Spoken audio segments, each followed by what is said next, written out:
یہ عام طور پہ ہمارے طب میں استعمال ہوتی ہے یا یہاں بہت کھڑی ہے یہاں پر نالی کھالوں پر، اور عام طور پر یہ ہے، اسے اکسند کہتے ہیں۔ اور اس کی کئی اقسام ہوتی ہیں۔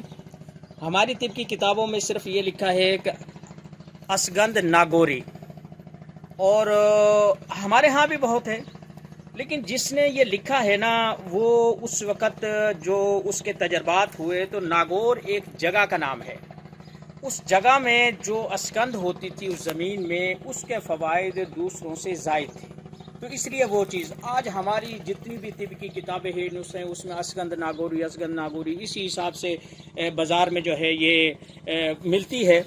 یہ دیکھیں نا، یہ اس کے بیج ہیں، یہ اور جب یہ پک جاتے ہیں تو ایسے سرخ ہو جاتے ہیں۔ یہ اس میں تو ابھی سرخی کم ہے، لیکن یہ ایسے سرخ ہو جاتے ہیں۔ یہ اس کی جڑ جو ہے عمومی طور پر وہ استعمال ہوتی ہے۔ یہ اس کی جڑ ہے، یہ کافی بڑی جڑ ہے، اور یہاں سے یہ دیکھیں یہ اس کے پھل لگ رہے ہیں اور کچھ دنوں میں یہ تیار ہو جائیں گے۔ تو اس کی جو مسواک ہے دانتوں کے لیے، کیڑا لگ جائے، دانت صاف نہ ہوں، اور یا جسے کریڑا کہتے ہیں، وہ سخت قسم کا جو میل ہوتا ہے دانتوں میں وہ لگ جاتے ہیں، اس کے لیے بہترین چیز ہے۔ دانتوں میں پایوریا، ماس کھورا یا گرم ٹھنڈا لگنا، تو اس کی یا تو مسواک کریں۔ خیر اس کی لکڑی اتنی مضبوط تو نہیں ہوتی جیسے کہ ٹالی یہ نیم کی مسواکیں ہوتی ہیں، لیکن بہرحال اسے چبانے سے، اس کا تھوک منہ میں کرنے سے کافی فوائد حاصل ہوتے ہیں۔ تو اسے اگر آپ دودھ میں ابال کر اس کے مثلا یہاں سے آپ تھوڑی سی اتنی سی لے لیں، اتنی سی یہ بھی کافی ہے۔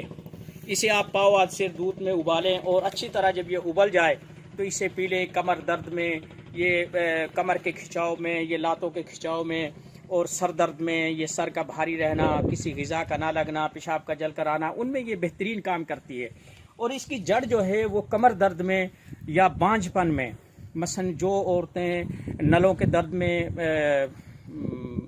یوں سمجھے کہ مبتلا ہوتی ہیں، بیچاری ہر ماہ تنگ ہوتی ہیں، ان کے لیے اس کا، یا ایسا ہے کہ مردانہ امراض میں جن کا مادہ بہت پتلا ہے یا ایسے کرتے ہیں، ان میں یہ بہت کام کی چیز ہے۔ تو یہ میں اس لیے دکھا رہا ہوں کہ یہ اسگند کی اصل جو ہے نا چیز ہے، اس کی جڑ استعمال ہوتی ہے۔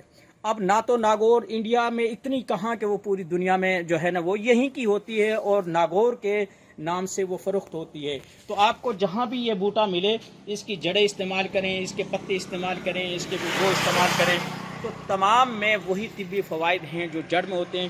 جڑ میں ذرا وہ ریشہ زیادہ ہوتا ہے، اور اس میں جو ہے نا کچھ ایسے مواد ہوتے ہیں کہ جو انسان کو زیادہ طور پر گردوں کے امراض میں یہ بہت کام کی چیز ہے، اور اگر آدمی اس سے استعمال کرے تو اس کے فوائد بہت زیادہ ہوتے ہیں۔ بالخصوص ایسے لوگ جو گرمی میں اور سوزش کے امراض کا شکار ہیں، وہ اس سے فائدہ اٹھا سکتے ہیں۔